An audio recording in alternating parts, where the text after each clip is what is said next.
உங்க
எல்லாரையும் பௌர்ணமி சத்சாங்கத்துல மறுபடியும் சந்திக்கிறேன். இந்த பௌர்ணமி சத்சாங்கத்துல குருவோட நாமத்தை எல்லாரும் என்னுடன் சேர்ந்து ஜபம் பண்ணுங்க. மனிதனாக பிறக்கும் பொழுது இந்த பிறவியின் நோக்கம் என்னதுன்னா, நல்லா வாழணும், சந்தோஷமா வாழணும், நிம்மதியா வாழணும், திருப்தியா வாழணும். இதுதான் அதோட நோக்கம். அதுலயும் ஆத்மீக வாழ்க்கையும் போக வாழ்க்கையும் சமமாக வைத்து கொண்டு வாழணும். ஏன்னா நம்ம போக வாழ்க்கையில இருக்கிறது இது ரெண்டையும் சமமாக வைத்து வாழும் பொழுது நல்லா இருக்கலாம். நான் ஆத்மீகத்துல சொன்னாலும் போகம் அங்க வருகிறது, போகியில சொன்னாலும் ஆத்மீகம் அங்க வருகிறது. அப்ப இங்க எது முக்கியம் அதுதான் முதல் முடிவு. எப்படின்னா, மனிதர்களுக்கு குரு இருப்பவர்களும் கஷ்டப்படுகிறார்கள், குழப்பத்துக்கு ஆளாகிறார்கள். குரு இல்லாதவர்களும் கஷ்டப்படுகிறார்கள், குழப்பத்தில் ஆளாகிறார்கள். அதே மாதிரி கடவுளை எடுத்து வழிபாடு செய்பவர்களும் குழப்பத்திலிருந்து சங்கடத்திலிருந்து நிறைய பிரச்சனைகள் சந்திக்கிறார்கள். இறை நம்பிக்கை இல்லாதவர்களுக்கும் இதே பிரச்சனை. இப்ப இந்த பிரச்சனை எல்லாம் எங்க இருந்து வருது அப்படின்னு ஒரு சின்ன ஆராய்ச்சி எல்லாரும் பண்ணணும். எனக்கு இது இருந்தும் பிரச்சனை, இல்லாமலும் இருக்கும் பொழுது பிரச்சனை தானே. அப்ப அங்க என்ன நடக்கிறது அப்படின்னு நாம் கொஞ்சம் சிந்திக்கலாம். அதாவது குரு வழிபாடு, இறை வழிபாடு செய்யும் பொழுது அந்த பொருளிடம் நாம் ஒன்றாக கலக்க வேண்டும். கலக்கும் பொழுதுதான் அதோட சாநித்தியங்கள் புரிந்து அறிந்து அதிலிருந்து ஒன்றாக நாம் கலக்கும் பொழுது நீங்க எந்த விதமான வழிபாடுகள் செய்தாலும் அங்க உங்களுக்கு எந்த விதமான பிரச்சனைகளும் சங்கடங்களும் வராது. ஆங்கிலத்தில் சொல்வார்கள், you need to connect to the supreme source. When you connect yourself to the supreme source,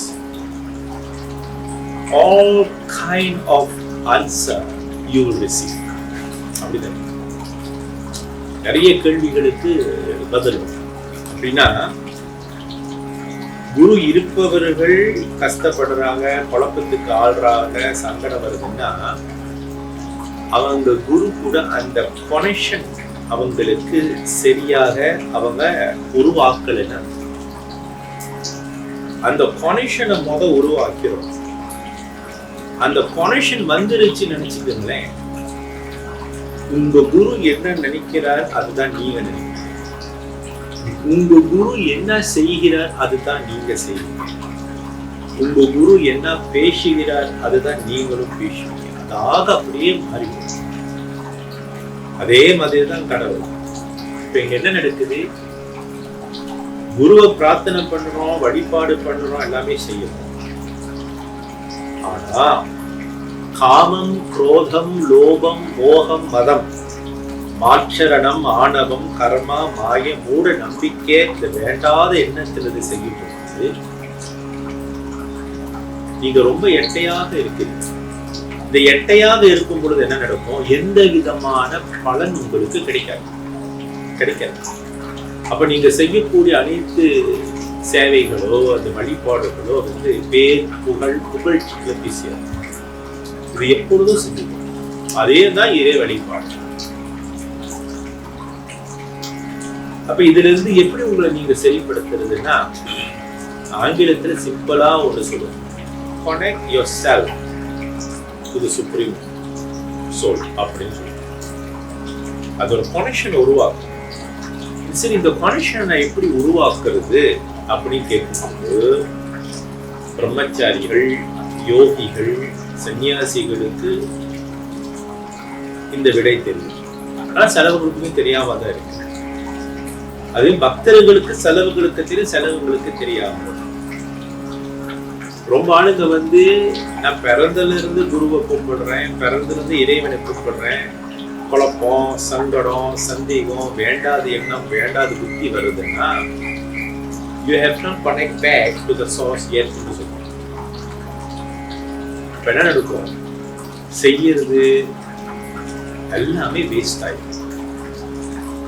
நான் எப்படி என் குரு கூட கனெக்ஷன் சொன்ன கனெக்ஷன் ஆகுறதுன்னா, அந்த விஷயத்த அவர்கிட்ட இருந்து பழகி, அவர் கொடுக்கக்கூடிய உபதேசங்கள், சக்தி பாத்துன்னு சொல்லக்கூடிய சுலபமான எளிமையான அந்த வழிகள் எல்லாம் கடைபிடிக்கும் போது உங்க குருவோட நிழலாக நீங்க மாறிடுவீங்க. You become your guru's shadow. எங்களை பொறுத்த விட குருக்கும் கடவுளுக்கும் வித்தியாசம் இல்லை, கடவுளுக்கும் குருக்கும் வித்தியாசம் கிடையாது. இது குரு கீதம் சொல்லுங்க. உங்களுக்காக தான் தனியா பிரிச்சு பேசுறது. ரெண்டும் உண்மை. அனுபவத்துல ஆழமா அனுபவம் ஒண்ணாயிடும். அப்ப என்ன சொல்லுவாருன்னா, உங்களோட குருவோட ஷேடோவாக நீங்க மாறிட்டீங்கன்னு நினைச்சுக்கங்களேன், நான் சொல்லக்கூடிய அனைத்து விஷயங்களும் உங்களுக்கு சுலபமாக. அப்படி புரியலன்னா முயற்சி பண்ணுங்க, பயிற்சி பண்ணுங்க. இது புரியறதுக்காக பயிற்சி குருவிடம் சரணாகதி அடையும் பொழுது இந்த விஷயத்தை சுலபமாக புரிந்து உங்க வாழ்க்கை நீங்க அப்படி புரிகிறது. பௌர்ணமி சத்சங்கம் நம்ம எல்லாரும் செஞ்சுக்கிட்டு இருக்கோம். இன்னைக்கு இந்த சத்சங்கம் இப்ப நாம ஸ்மரணம் பண்ணுவோம். என்னோட சேர்ந்து எல்லாரும் குரு நாமத்தை சொல்லுங்க. உங்க குருவை நினைச்சுக்கோங்க, உங்களோட கடவுளை நினைச்சுக்கோங்க. நினைத்து இந்த குரு நாமம் என்னோட சேர்ந்து சொல்லுங்க. இதுவும் ஒரு அங்கம் உங்க குரு கூட கலக்கிறதுக்கு, இறை கூட கலக்கிறதுக்கு. அதனால இது கடைபிடிக்க நிச்சயமாக நிறைய மாற்றங்கள் உங்களுக்கு. இப்பொழுது நாமஸ்மரணத்தை, குரு நாமத்தை எல்லாரும் சேர்ந்து சொல்லுங்க.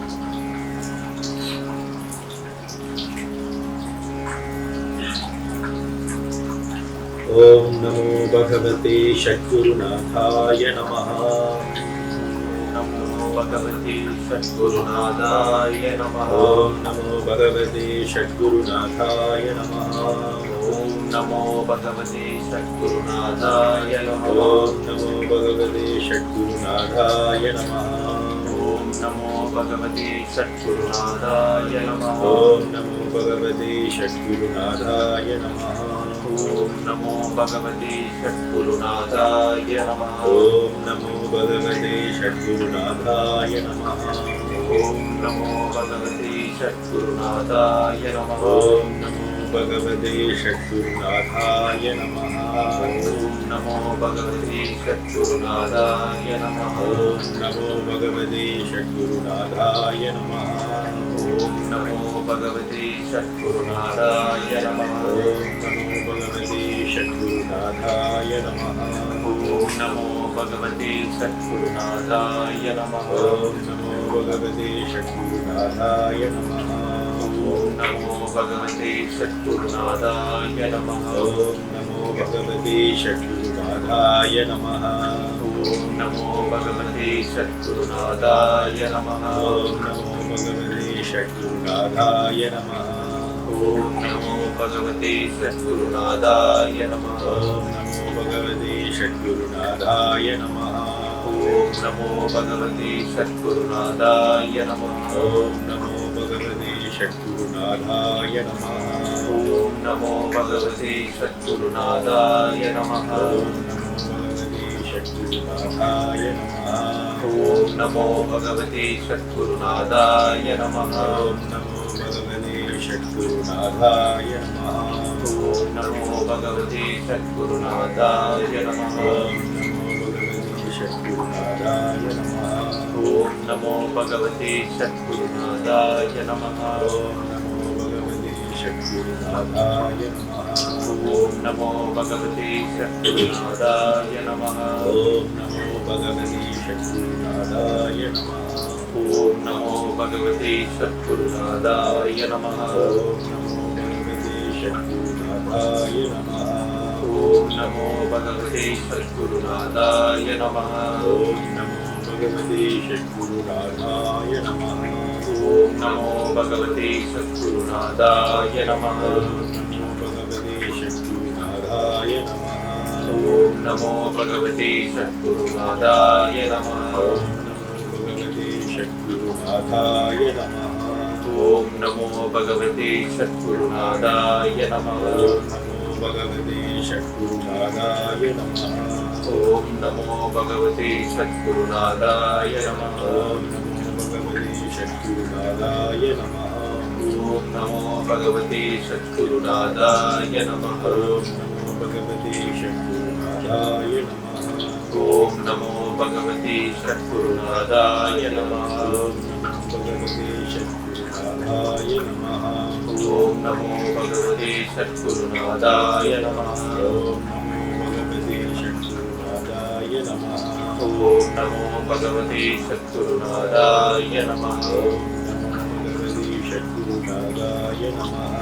ஓம் நமோ பகவதே சத்குருநாதாய நமः.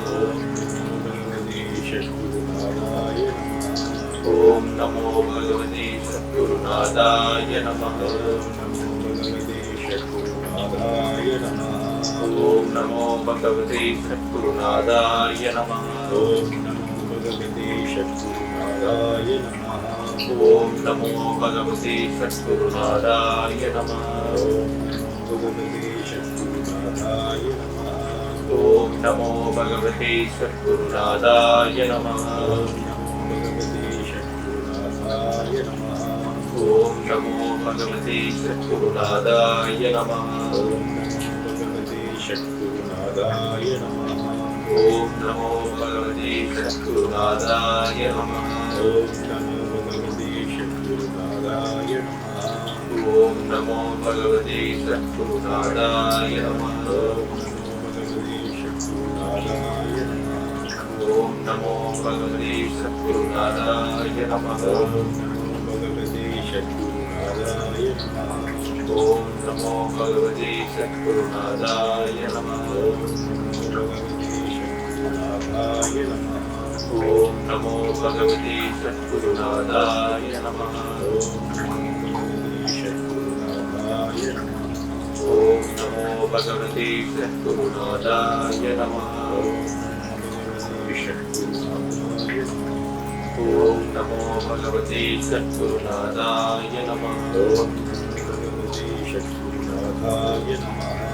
ஓம் நமோ பகவதி சத்குருநாதாய நமः.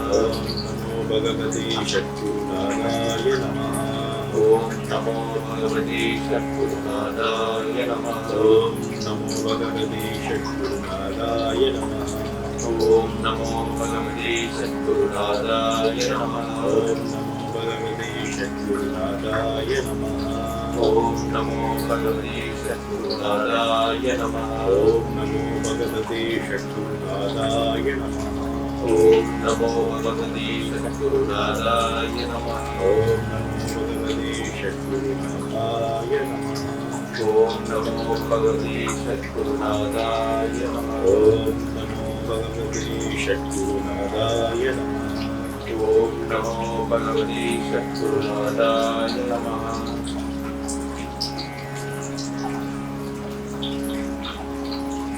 எல்லாம் வல்ல குருநாதர் ஆசீர்வாதம், உலகத்துக்கு பொதுவாக இருக்கக்கூடிய அந்த இறையாற்றலின் ஆசீர்வாதம், ஆதி பராசக்தியின் ஆசீர்வாதம் எல்லாம்